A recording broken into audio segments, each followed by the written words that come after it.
This question asks us to find the area between the curves y equals the square root of 2 plus x and the function y equals x, and it wants us to go from x equals 0 to x equals 4. So as always, it's a good idea to sketch what your curves look like. So the function y equals x is just a straight line, so this is the function y equals x, so this is y equals x. And the function y equals the square root of 2 plus x starts at x equals -2. So let's just make this -2. And it's just a square root function, so it looks something like this. And they would like us to calculate the area between these two curves from x equals 0 until x equals 4. So typically what we do to find the area between two curves is we would write the area as an integral between our endpoint, say in this case x equals 0 to x equals 4, of our top function minus our bottom function. However, if you take a close look at the graph here, certainly in this region here,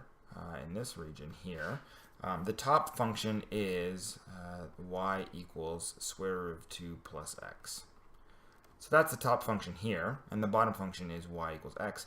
But you notice that they actually cross here. So after this point, the top function becomes y equals x, and the bottom function becomes y equals 2 plus x.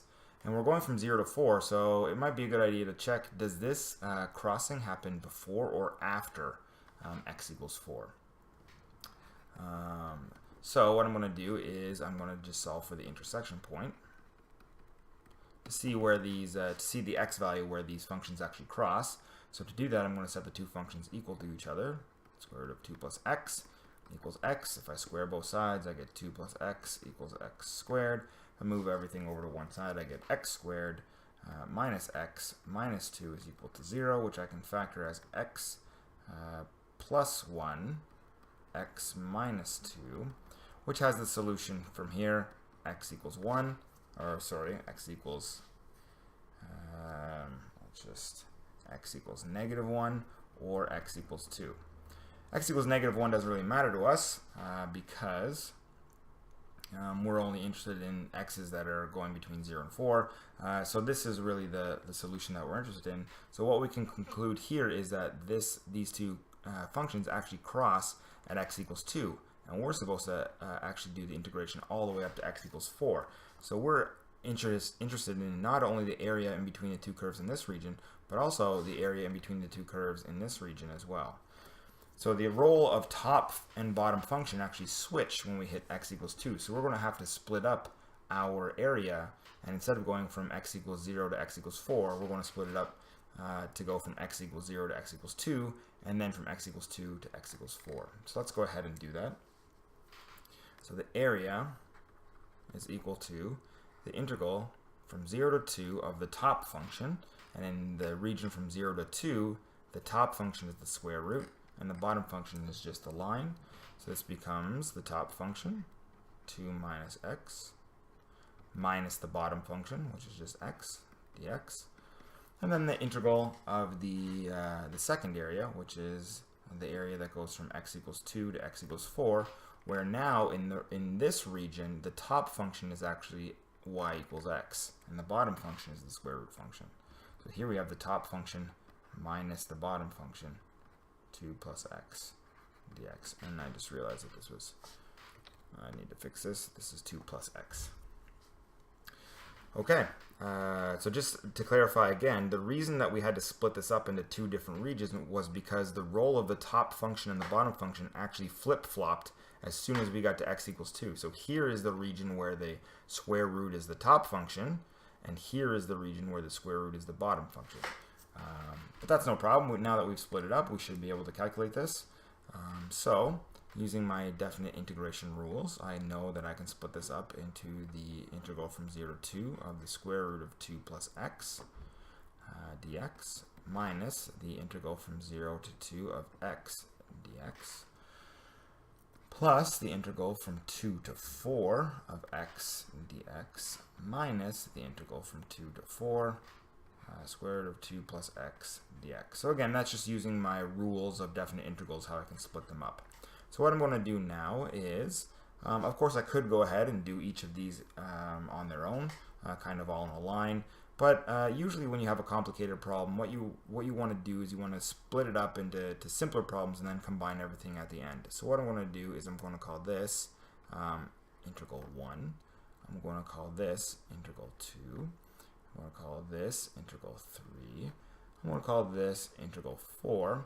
And so the area is just integral 1 minus integral 2 plus integral 3 minus integral 4. And now I'm going to go off to the side and calculate each one of these integrations individually. So integral 1 is equal to the integral from 0 to 2 of the square root of 2 plus x dx, which, if I rewrite this as 0 to 2, 2 plus x to the power of 1/2 dx, I'm going to use a u substitution. U equals 2 plus x to keep going here. So this is 0 to 2. I'm going to replace the 2 plus x by u now. So this is u to the 1/2. And I have this dx kind of hanging around here, which is kind of weird because I want to do my integration in terms of u. So I go off to the side and do what I always do for the substitution method is I calculate du by dx, and that's just equal to 1. And then I solve this for dx even though it's not a fraction, and I see that dx is equal to du. So now I can replace my dx with a du now. However, my boundaries say that I'm going from x equals 0 until x equals 2, and I should change these into their u versions because I want to do this integration with respect to u. So when x equals 0, what does u equal? Well, when I plug in x equals 0 into the definition of u, I come out with, when x equals 0, u equals 2. And when I plug in x equals 2 into this u, I get that u is equal to 4. So my original integral went from x equals 0 to x equals 2, but now that I've switched over to the u version, I'm going from u equals 2 to u equals 4. So this becomes u to the 1/2, and of course this dx is replaced by du. And now I'm in a position to just use the fundamental theorem of calculus and some antiderivatives to calculate this. So the antiderivative of u to the 1/2 is 1 over 3/2 times u to the 3/2. And I'm going to evaluate that from 2 to 4.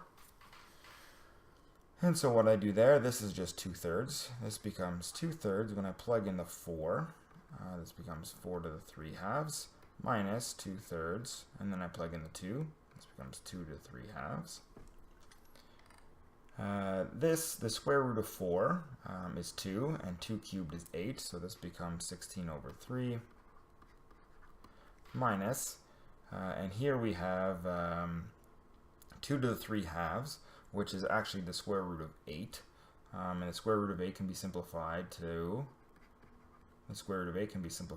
2 root 2, and I can combine these. This is just 2 over 1, so I can just combine this to 16 over 3 minus 4 root 2 over 3, which is just 16 minus 4 root 2 over 3. So there, I've calculated what the value of integral 1 is, so I'm done that part. Now let's take a look at integral 2. Integral 2 asks me to do the integration from 0 to 2 of x dx, so let's just double check that. Integral 2 is 0 to 2 x dx. Okay, good. I don't even need a substitution here. This is pretty straightforward. Just use my fundamental theorem of calculus and some antidifferentiation, and I get that the antiderivative of x is 1/2 x squared, and I'm going to evaluate it from 0 to 2, which means I plug in 2, I get 1/2 2 squared, and I subtract off what I get when I plug in 0. I get 1/2 0 squared, and so at the end of the day, 2 squared is 4, 1/2 of 4 is just 2, and of course this is just 0. So this is the value of integral 2. Okay, halfway home. Integral 3 is the integral from 2 to 4 of x dx. So now I have the integral of 2 to 4 of x dx. And again, I don't need any substitution here. I can just use the fundamental theorem of calculus and some antiderivatives. So this becomes 1/2 x squared.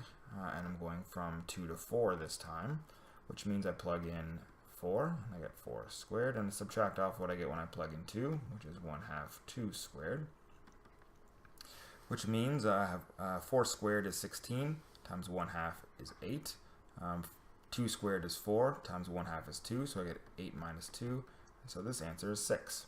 So the definite integral 3 is equal to 6. So the last thing I need to do is do this definite integral 4. And the definite integral of that I called number 4 is equal to the integral from 2 to 4 of the square root of 2 plus x dx. And I'm going to do the exact same thing that I did before. I'm going to use the u substitution, u equals 2 plus x.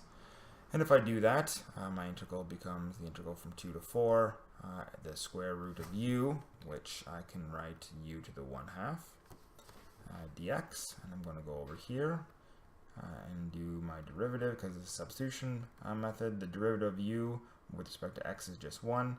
If I solve this for dx, I get dx is equal to du. So now I can replace my dx with du whenever I want. However, my original integral went from x equals 2 to x equals 4, and I need my boundaries now in terms of u, because that's what I'm going to be doing the integration with respect to. So when I plug in x equals 2 into u, I get 2 plus 2 is 4, so my bottom boundary is 4. When I plug in my top boundary, x equals 4, when I plug in x is equal to 4, I get 4 plus 2 is 6. So u is equal to 6 at the top boundary. And then I just have u to the 1/2, and of course this dx is just equal to du. And now I can carry out this anti-differentiation. This becomes, just like it did in integral 1, 2/3 u to the 3/2. And I'm going to evaluate from 4 to 6. And what that means is I'm going to do 2/3, plug in 6. This is 6 to the 3/2 minus what I get when I plug in 4. So 2/3, 4 to the 3/2. The square root of 4 is 2. Cubed is 8. So I'm going to get 8 times 2 over 3, which is 16. And I'm just going to leave this as 6 to the power of 3/2. It's probably just easier to leave it that way. So 6 to the 3/2 minus 16 over 3. So that's the value of integral 4. And so finally, what is my actual area between these two functions? It's going to be integral 1 minus integral 2 plus integral 3 minus integral 4. So where's integral 1? It's right here. 16 minus 4 root 2 over 3. Actually, that reminds me, I might want to do this. This is going to become 2 times 6 to the 3/2 minus 16 over 3. 2 times 6 to the 3/2 minus 16 all over 3. Okay, so integral 1 was 16 minus 4 root 2 over 3. So the area is equal to 16 minus 4 root 2 over 3. That was integral 1 right here. And we need to subtract integral 2. Integral 2, the answer was 2. So we need to subtract 2. And then we need to add integral 3. So let's take a look at integral 3. Integral 3 is 6. So plus 6. And we need to subtract, so up here we need to subtract integral 4. So what's integral 4? Integral 4 is this. So we need to subtract 2 times 6 to the power of 3/2 minus 16 over 3. Okay, so we can probably start cleaning this up a little bit. Everything's over 3, so I'm probably going to want to put everything over 3. Negative 2 plus 6 is 4. If I want to turn it into a fraction over 3, that becomes 12 over 3. So this becomes 16 over 3 minus 4 root 2 over 3. So I just split this up a little bit. This is going to be 12 plus 12 over 3 plus 12 over 3 minus 2 times 6, power of 3 root 2 over 3. And then minus 16 over 3, which is plus 16 over 3. So now if I combine 16 plus 16 is 32, plus 12 is 44. So this becomes 44 over 3 minus 4 over root 2 over 3 minus 2 times 6 to 3/2 over 3. And I can probably put this all over 3 by saying 44 minus 4 root 2 minus 2 times 6 to the 3 halves all over 3. And the units, as far as area are concerned, are units squared.